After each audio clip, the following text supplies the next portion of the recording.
Assalamualaikum warahmatullahi wabarakatuh. Ketemu lagi dengan saya Lucinta Hijrawati. Nah, setelah di pertemuan kemarin kita sudah membahas tentang PPh pasal 21, sekarang di pertemuan ini saya akan membahas tentang PPh pasal 22 dan PPh pasal 23. Nah, apa sih PPh pasal 22 ini?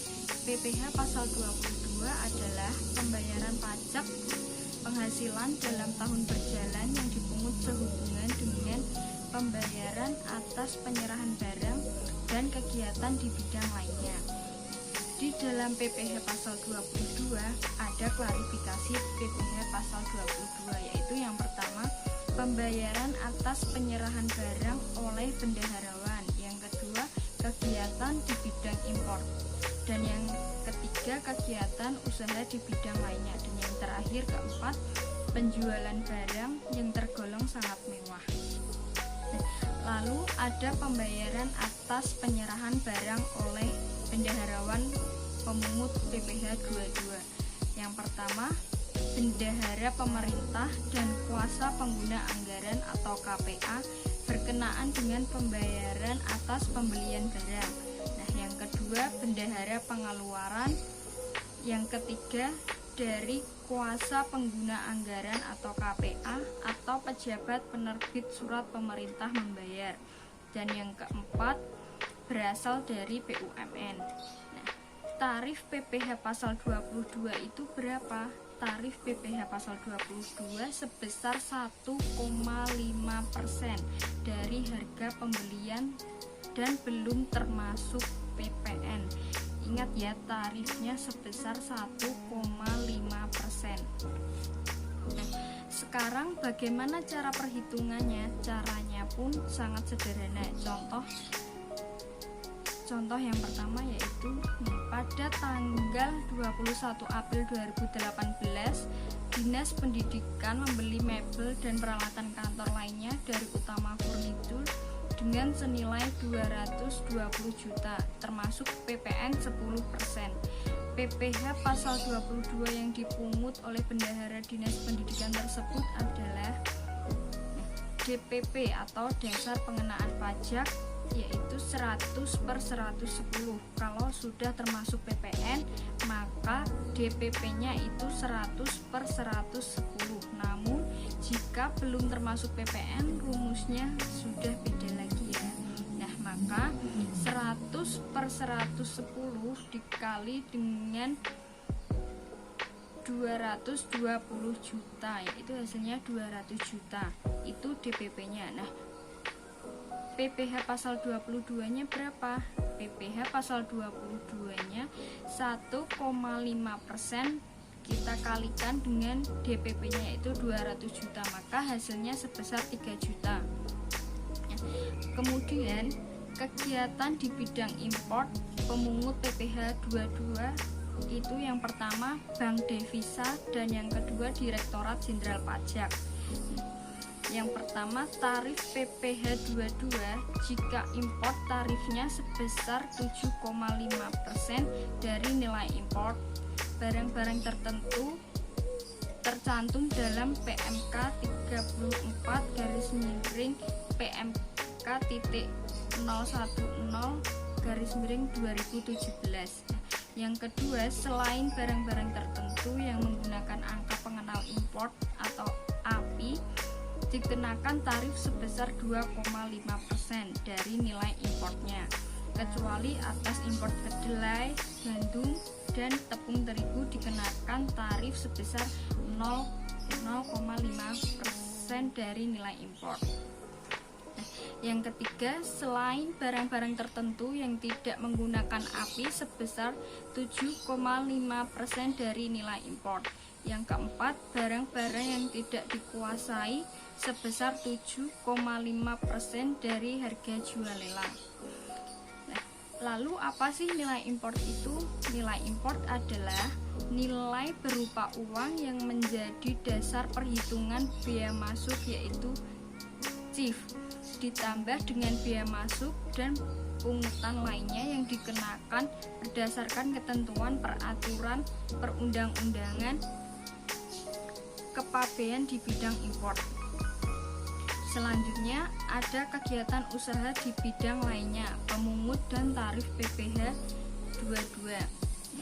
Yang pertama, produsen atau importir bahan bakar minyak, bahan bakar gas, dan pelumas atas penjualan bahan bakar minyak tersebut.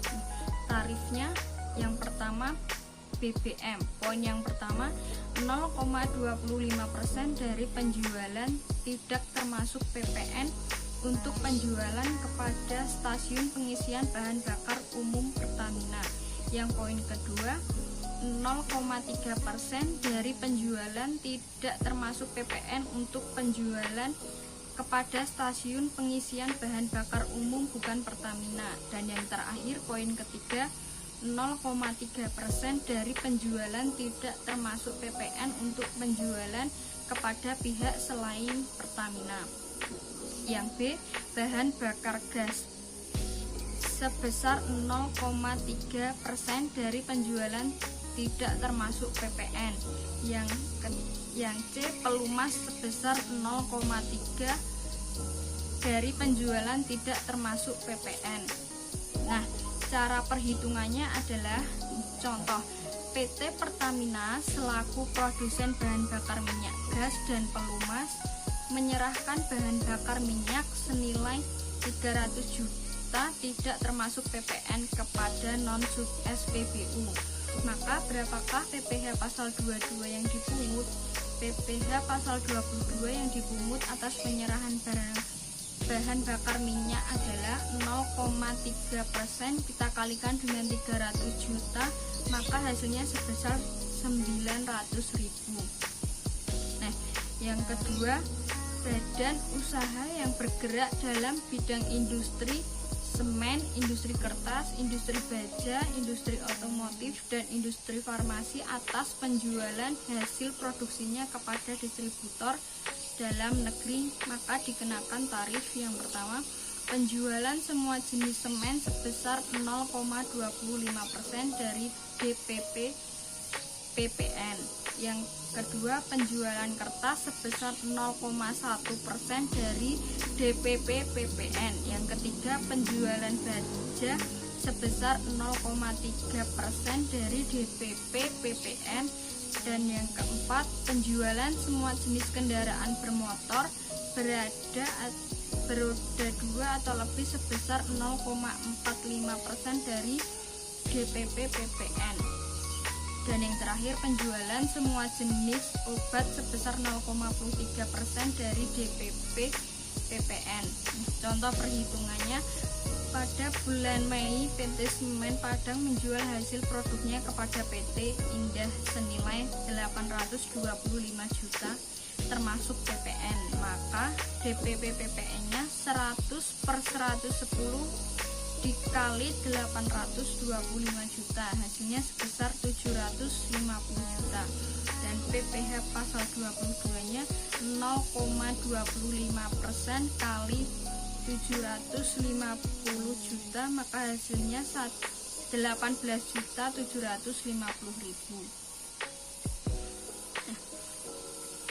Yang ketiga, agen tunggal pemegang merek atau ATPM.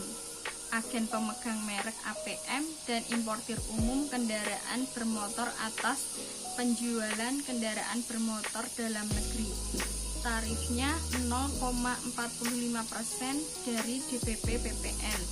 Nah, contoh perhitungannya, PT Aneka Mobil sebagai distributor otomotif membeli mobil Toyota sebesar 990 juta, sudah termasuk PPN dari PT Astra International Tbk sebagai ATPM Toyota, maka DPP PPN-nya 100/110 dikali 990 juta, hasilnya sebesar 900 juta.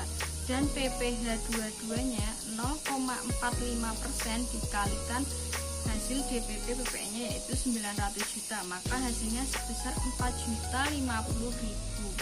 Nah, PPh pasal 22 sudah selesai, sekarang kita bahas PPh pasal 23.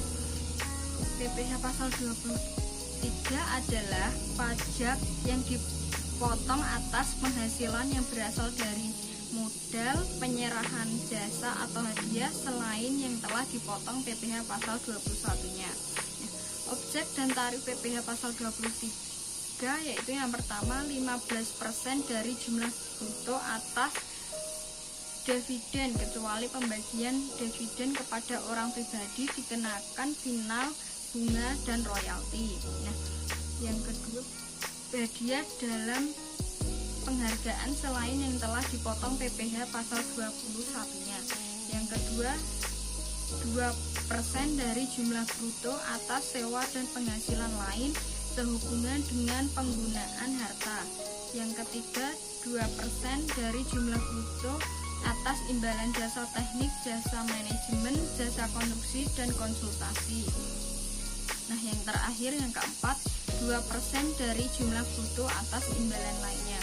Nah, sudah selesai materi kali ini. Semoga kalian dapat memahaminya dengan mudah ya. Apabila ada kesalahan dalam berbicara, saya mohon maaf. Terima kasih. Wassalamualaikum warahmatullahi wabarakatuh.